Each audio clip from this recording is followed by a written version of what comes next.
Est-ce qu'il vous est déjà arrivé de faire confiance à un thérapeute au point de remettre votre santé vraiment dans ses mains en étant sûr que sa méthode, que sa manière de voir les choses allait vous aider, que ce qu'il vous proposait allait vous guérir et de vous retrouver complètement perdu, démuni parce que ça ne fonctionne pas? Et parce que quand vous lui demandez des comptes, peut-être que pour le coup, cette personne en qui vous aviez confiance, totalement confiance, ne répond pas ou tient un discours culpabilisant et vous avez l'impression que c'est un petit peu de votre faute si ça n'a pas marché et franchement, ce n'est pas aidant. Aujourd'hui, dans cette vidéo, j'ai envie de vous parler de ça. J'ai envie de vous parler des pièges dans lesquels ne pas tomber justement quand vous rencontrez un nouveau thérapeute, quand vous vous renseignez sur une nouvelle méthode, comment faire pour juger vraiment de la pertinence de ce thérapeute, de cette méthode pour vous, comment trouver ce qui résonne pour vous, comment savoir ce qui sera bon pour vous.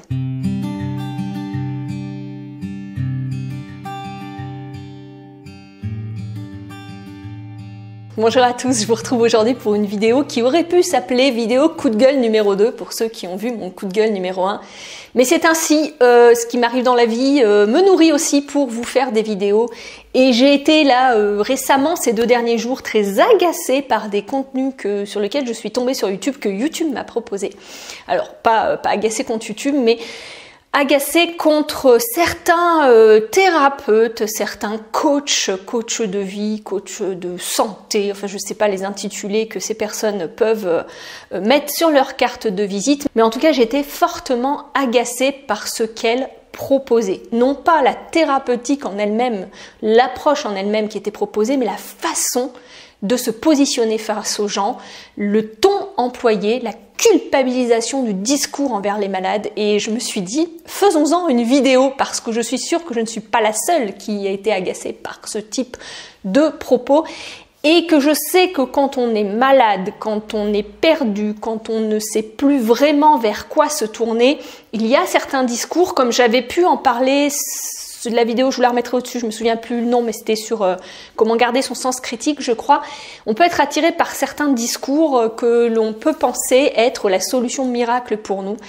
Et voilà, donc j'ai envie de faire une vidéo un petit peu complémentaire à ça pour vous dire les pièges dans lesquels ne pas tomber quand vous rencontrez un nouveau thérapeute, quand vous vous renseignez sur une nouvelle méthode et comment savoir si ça peut résonner ou pas pour vous. Parce qu'en soi, tout ce qui peut aider le malade est vraiment bon à prendre. Tout ce qui peut permettre d'avoir des outils pour mieux faire face est bon à prendre.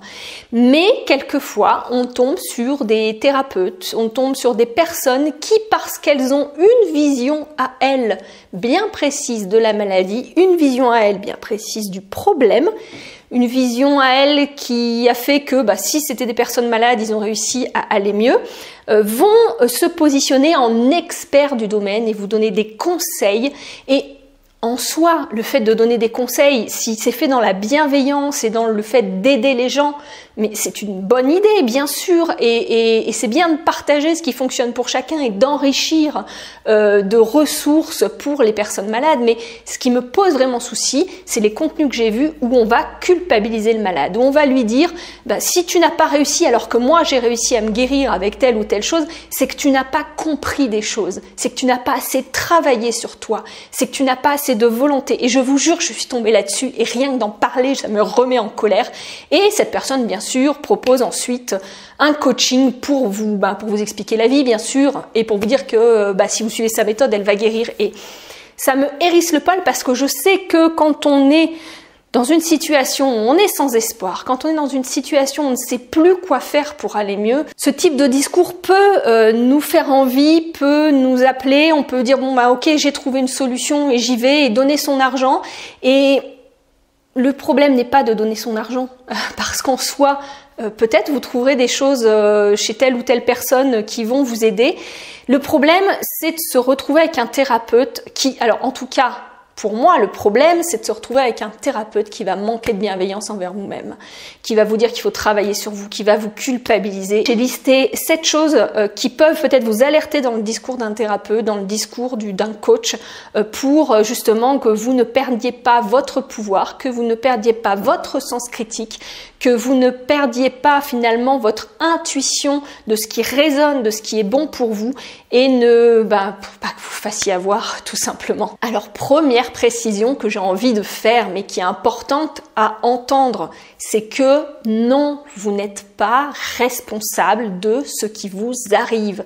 La maladie n'est pas une punition, la maladie n'est pas liée au fait que vous n'avez pas su faire, pas bien fait, pas été assez efficace sur tel ou tel aspect, pas eu assez de volonté pour maintenir une alimentation équilibrée, pour maintenir une bonne hygiène de vie, que vous avez mal géré vos émotions. Enfin, je ne sais pas ce qu'on peut entendre, ce qui peut passer par ces discours, parce que je vous avoue que la vidéo que j'ai vue, je l'ai arrêtée. Enfin, en fait, j'en ai vu deux, qu'on m'a proposé deux personnes différentes et je les ai arrêtées assez rapidement parce que ça m'a vraiment mise en colère, cette culpabilisation des gens.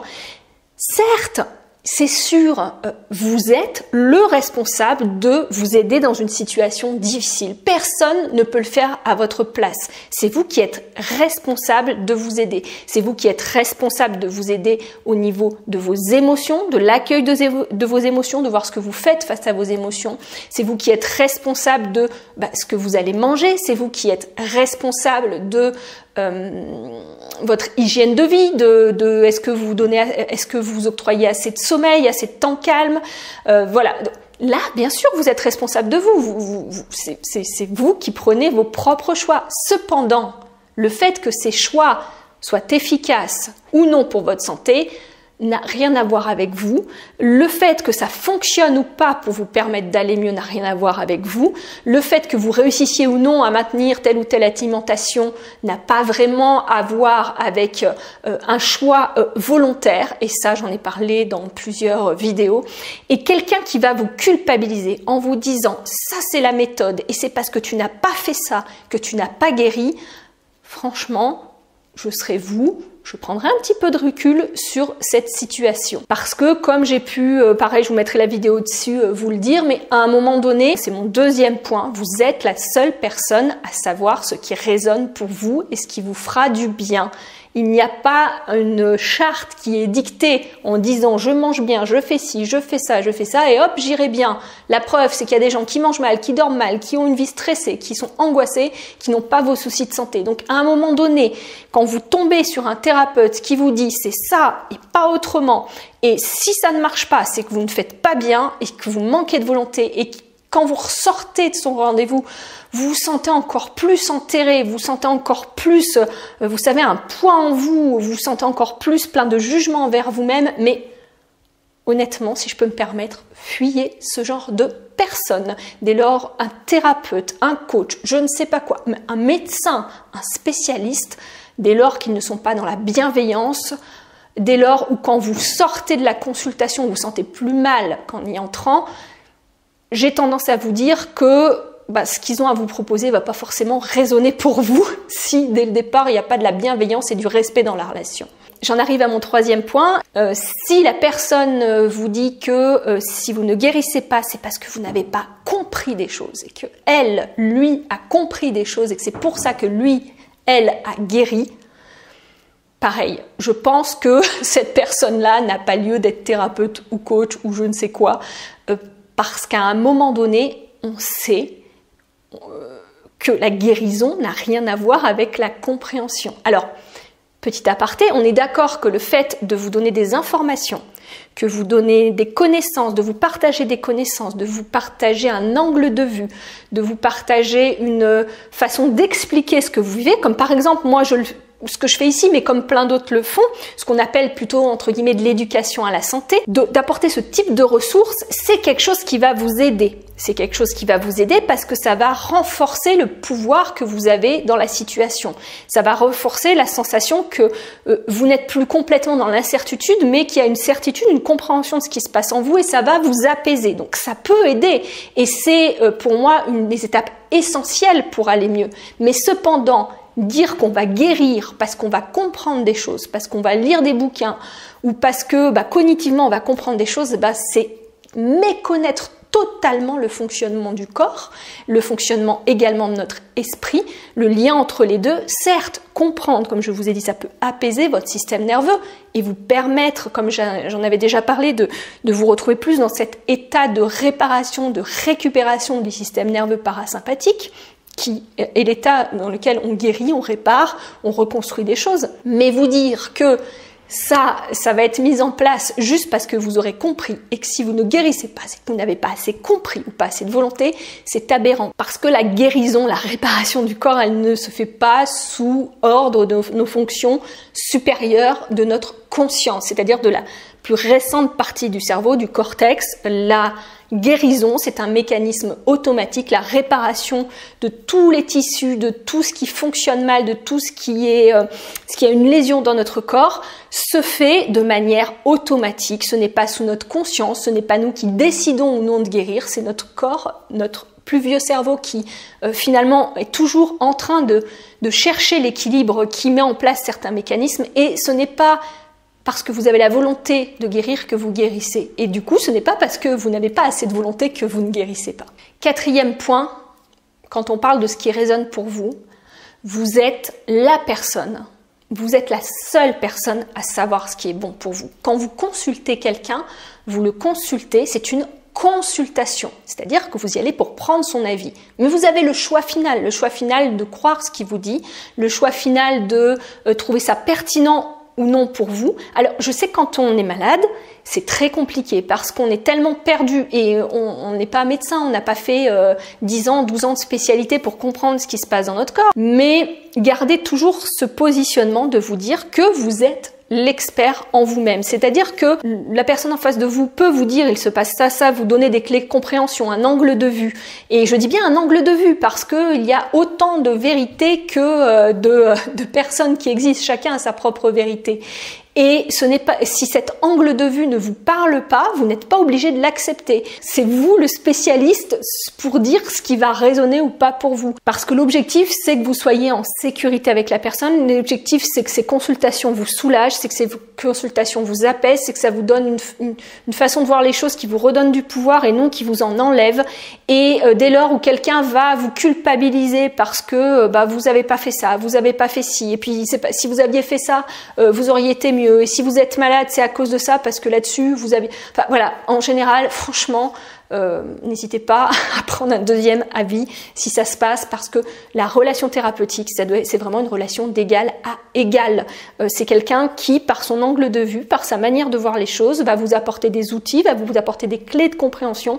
Mais si jamais ces outils, ces clés de compréhension ne résonnent pas pour vous, c'est peut-être que ce n'est pas fait pour vous et qu'il vous faudra prendre un autre avis, un autre thérapeute, un autre psychologue, un autre psychiatre, un autre médecin qui va plus comprendre les choses, qui va plus comprendre comment vous les vivez et qui va pouvoir vous faire une autre proposition thérapeutique, peut-être plus adaptée à vous, ou la même proposition thérapeutique, mais présentée différemment, qui va mieux résonner avec vous. Cinquième chose, si le thérapeute, si la personne a réponse à tout, c'est-à-dire à chaque fois que vous arrivez avec un niveau symptôme, vous dit oui mais c'est normal, c'est ça, oui mais là c'est ça. S'il a réponse à tout, j'aurais tendance à vous dire méfiez-vous. Ça, je crois que j'en avais parlé dans ma précédente vidéo. Je crois que c'est l'effet de Dunning-Kruger, du nom des chercheurs qui ont fait une étude là-dessus. Je vous la mettrai en lien. On appelle ça aussi... Alors, je me souviens plus le nom. Pareil, je vous l'insérerai au montage. Mais le fait d'avoir un biais de surestimation de ses capacités, on s'est rendu compte que c'était souvent les gens qui avaient le moins de connaissances et le moins de capacités et d'expertise dans un domaine qui se sentaient souvent les plus experts pour parler de ce domaine et avoir un avis sur tout et avoir une opinion sur tout. Donc, quand quelqu'un répond à tout, quand quelqu'un sait tout expliquer, quand quelqu'un a l'impression d'avoir tout compris au problème, pareil, moi je vous conseille de prendre un petit peu de recul parce qu'en général, les meilleurs thérapeutes, c'est quand même ceux qui sont le plus dans la bienveillance et qui sont les plus humbles pour savoir dire à un moment donné, je ne sais pas, parce qu'on n'est pas censé tout savoir, pour pouvoir vous dire qu'à un moment donné, elle vous présente sa manière de voir les choses, son angle de vue, mais que peut-être, en effet, il y a d'autres choses à côté qui peuvent vous aider. Et là, la bonne manière de le voir, c'est est-ce que le thérapeute accepte que vous fassiez d'autres thérapeutiques à côté? Est-ce qu'il trouve ça complémentaire? Est-ce qu'il vous interdit de faire autre chose parce que c'est sa méthode qui fonctionne? Ça, franchement, voilà.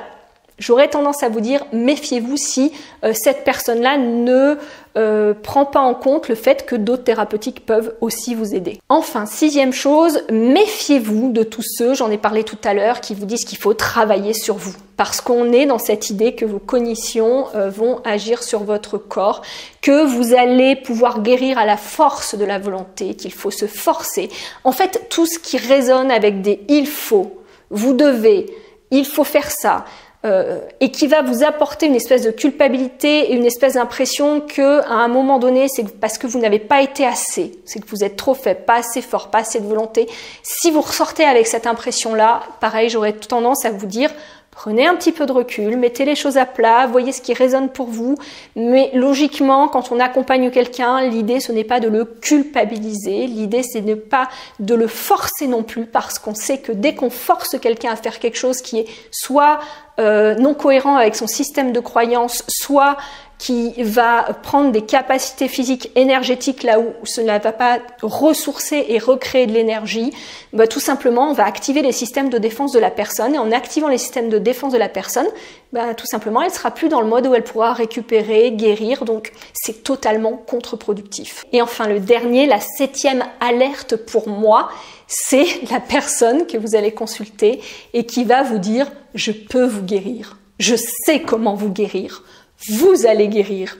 Ben non, personne ne peut savoir si vous allez guérir. Je sais, c'est très stressant, mais il n'y a aucune certitude. Il n'y a aucune certitude dans la vie, donc il n'y a aucune certitude pour la guérison. Le fait qu'on tombe malade échappe à notre contrôle. La maladie arrive pour des facteurs complètement différents chez chacun et personne ne peut vous dire qu'il va vous guérir. Même un médecin ne vous dira pas qu'il va vous guérir à 100%. Donc si quelqu'un vous dit que ma méthode est miraculeuse, elle va vous guérir, ça devrait, je pense, créer une petite alerte en vous pour aller peut-être consulter quelqu'un d'autre. Parce que clairement, personne ne guérit personne. Ce qui va entraîner la guérison, comme je vous l'ai dit tout à l'heure, c'est vraiment le corps qui va se remettre à l'équilibre. C'est le corps qui va recréer une biochimie, recréer un équilibre en lui, qui va plus facilement pouvoir récupérer, qui va plus facilement se guérir. Et ça peut être aidé par plein de thérapeutiques différentes. Les médicaments qui permettent justement de modifier la biochimie aident à booster ce processus-là pour certaines pathologies. Pour d'autres, c'est pas forcément efficace ou aidant. Mais en tout cas, personne ne peut dire « je vais vous guérir à 100%. Personne n'est dans votre corps, vous êtes le seul à pouvoir savoir ce qui résonne ou pas pour vous, et vous dire ça, c'est vous enlever tout votre pouvoir. C'est dire « moi je suis l'expert et vous ne savez rien ». Bah non. Il n'y a pas un expert dans l'histoire et quelqu'un qui ne sait pas, qui serait le pauvre malade qui doit être patient et attendre patiemment de guérir. Non, c'est vraiment une relation qui doit être une relation aidante, qui doit être une relation d'échange où cela vous apporte quelque chose, mais où ça ne vous enlève pas complètement toute capacité à décider en disant cette personne sait, moi je ne sais rien, et à être attentiste de la guérison qui devrait arriver grâce à cette personne. Bon, en conclusion, ce que j'avais envie de vous dire et ce qui m'a vraiment poussé à faire cette vidéo, c'est de vous dire qu'il n'y a pas de bonne ou de mauvaise méthode, il n'y a pas de bon ou mauvais thérapeute, il y a le thérapeute qui vous convient, la méthode qui vous convient, même si j'avoue que certaines personnes qui s'autoproclament thérapeutes, quelquefois me sensibilisent un petit peu quand je vois les vidéos, parce que je trouve que c'est pas aidant pour les gens et tout ce qui est culpabilisant et manquant de bienveillance a tendance, je vous l'avoue, à me faire réagir. Je suis très réactive à ce niveau-là. Mais bon, chacun peut être aidé par des choses différentes. Et ce qui est vraiment important, c'est que vous réussissiez à savoir ce qui résonne pour vous. Et c'est pas toujours simple de savoir ce qui résonne pour soi, surtout quand on est malade, parce qu'on n'écoute plus forcément les signaux de notre corps, on les croit plus forcément. Mais en général, quand vous écoutez vos ressentis presque plus que vos cognitions, c'est-à-dire que souvent, quand vous allez chez un thérapeute et si vous sortez de la consultation en étant crispé comme ça au lieu d'être détendu, que vous soyez crispé au début, c'est normal, hein, mais que vous sortiez plus crispé que détendu, c'est un signe. Notre corps nous donne des signes, donc écoutez-les. Et voyez si cet angle de vue résonne avec vous, ce que vous pensez, avec vos croyances à vous, parce que comme je vous dis, tout est une question d'angle de vue. La vérité absolue, même si en effet, vous prenez la science, ça va établir, même les méthodes expérimentales, ça va établir ce qui va être vrai pour une majorité de gens, ce qui va être, entre guillemets, la norme, mais la norme, ce n'est alors si on reprend en statistique, une loi normale, une courbe de Gauss, où on a la majorité des gens qui se trouvent dans cette moyenne, mais voilà, on est tous différents, on peut tous être à un niveau de cette courbe, et ce qui va résonner pour vous, ce qui va vous aider, va être différent de ce qui va résonner pour quelqu'un d'autre. Donc ne vous laissez pas enfermer par des il faut, je dois, ne vous laissez pas enfermer par quelqu'un qui vous culpabilise, trouvez vraiment quelque chose qui résonne pour vous, qui vous donne de l'espoir et qui petit à petit vous permet d'aller mieux, vous permet de vous aider. Et du coup, c'est pour ça, je vous l'annonce, ça sort très bientôt. J'ai commencé à enregistrer différentes vidéos avec des personnes qui ont guéri tous d'une manière différente ou qui ont été mieux, parce que quelquefois certaines pathologies qu'on pensait non guérissables se guérissent, quelquefois des pathologies où on était censé pouvoir guérir ne se guérissent pas. C'est la vie, c'est comme ça, mais ce qui est important, c'est de trouver ce qui nous aide. Et dans ce cadre-là, pour apporter ma petite pierre à l'édifice, je vous ai fait des interviews de personnes que je trouve inspirantes par leur parcours, parce que peut-être ça va résonner pour vous, peut-être pas, mais en tout cas vous verrez qu'on guérit tous de manière différente et que rien n'est déjà écrit. Ça revient un petit peu à ce dont je vous avais parlé du livre de Kelly Turner, dont je vous avais parlé, les 9 clés de la rémission, je vous le mettrai en lien de description, où elle a repris elle a fait une étude, une thèse sur tous les gens qui avaient eu des guérisons entre guillemets miraculeuses, pour essayer de voir un peu les liens, ce qu'il y avait des chacun. Et elle a identifié énormément de facteurs que les gens ont définis comme étant les facteurs qui leur ont permis de guérir. Mais en fait, chacun a guéri pour des raisons différentes. Donc, trouvez ce qui résonne pour vous. Trouvez ce qui vous donne de l'espoir. Trouvez quelqu'un avec qui vous vous sentez en sécurité. Quelqu'un avec qui vous vous sentez dans une relation équilibrée. Quelqu'un qui va vous aider par sa manière de voir les choses, mais qui ne va pas vous enfermer dans une seule vision étriquée de ce qui est bon ou non pour vous. Voilà, c'est tout ce que j'avais envie de vous dire. Et faites attention à ce que vous trouvez sur Internet aussi. Prenez un peu de recul, voyez si ça résonne ou pas. Et surtout, gardez toujours votre sens critique, que ce soit sur n'importe quel contenu. Restez sceptique, voyez si ça résonne pour vous. Et ce que je vous dis là, ça c'est exactement pour moi aussi. Hein. Ne prenez pas tout ce que je vous dis comme ça, comme quelque chose de forcément pertinent. C'est ma vision à moi. C'est ce qui m'aide moi, c'est ma vision par rapport à ma formation, c'est ma vision par rapport à mon expérience, mais peut-être elle ne vous conviendra pas et trouvez ce qui résonne pour vous. On a tous quelque chose qui nous parle, on a tous une petite voix qui nous dit c'est bon ou c'est pas bon pour moi.